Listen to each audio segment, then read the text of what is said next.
today's HNI wants legacy and their family wealth to be properly conserved, and they should grow properly. That's what is in their mind.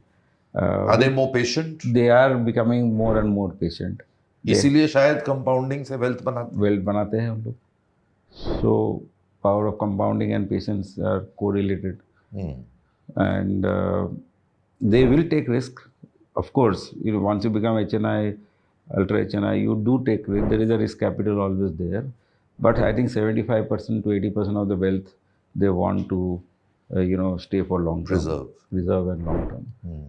And that's very, very good for all of us, because they are, of course, aiding the capital market and the growth of the economy indirectly also. Conventional wisdom ये बोलेगा कि wealthy आदमी के पास इतना support system है कि वो direct भी कर सकता है, उसको एडवाइज़र की ज़रूरत नहीं है.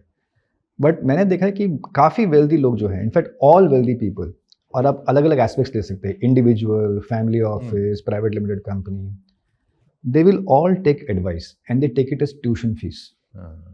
ओके, हमको समझे तो सही क्या हो रहा है, हमारे फ़ायदे का है कि नहीं.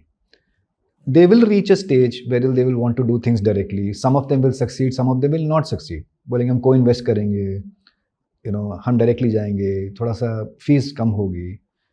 बट फिर वही चीज़ एक बार लर्निंग कर्व है. And most family offices seek advice. They can seek advice through genuine advice, as in no frills attached advice. They can go in through the regular plans. But my sense is that the proportion of advice to no advice is heavily loaded in favor of advice. एक अच्छे investor की point से अगर देखा जाए, उसको क्या differentiate करता है बाकी इन्वेस्टर्स से जिन्होंने वेल्थ और ये सब बिजनेसेस में नहीं डाला पैसा पहले. आई थिंक एक जो आपने पॉइंट बोला, पेशेंस, बड़ा इंपॉर्टेंट पॉइंट है. हमारे यहाँ पे ना ये बड़ा इंपॉर्टेंट है कि क्या वो इन्वेस्टर पेशेंट है over a long period of time, उसको देखने के लिए.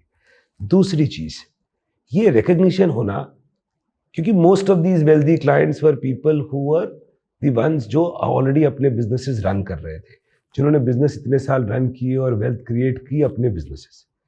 ये मानना कि बाकी बिजनेसेस भी वेल्थ जनरेट कर रहे हैं और क्रिएट कर रहे हैं. प्रॉब्लम क्या होती है कि कई बार हमें लगता है कि जिसमें हम काम कर रहे हैं वही सबसे अच्छा बिजनेस है और वही कंपाउंडेड ग्रोथ दे रहा है. बिल्कुल, आपका 70, 80, 90% पैसा उसी में लगा हुआ है. बट क्या आपने डाइवर्सिफाई करके बाकी बिजनेसेस में डाला जो ऑल्सो ग्रोथ दिखा रहे? I think that was the second thing which I realised over a period of time. जिन्होंने लॉन्ग टर्म वेल्थ में पैसा बनाया, वो सेट ऑफ इन्वेस्टर्स थे, वो अल्ट्रा HNI और HNI में, जिन्होंने दूसरी जगह ऑल्सो पैसा डाला other than own businesses and believed कि शायद ये बिजनेसेस भी अच्छा करेंगे जैसे हमारा बिजनेस करता है, और उसमें एक अपॉर्चुनिटी के तौर पे किया.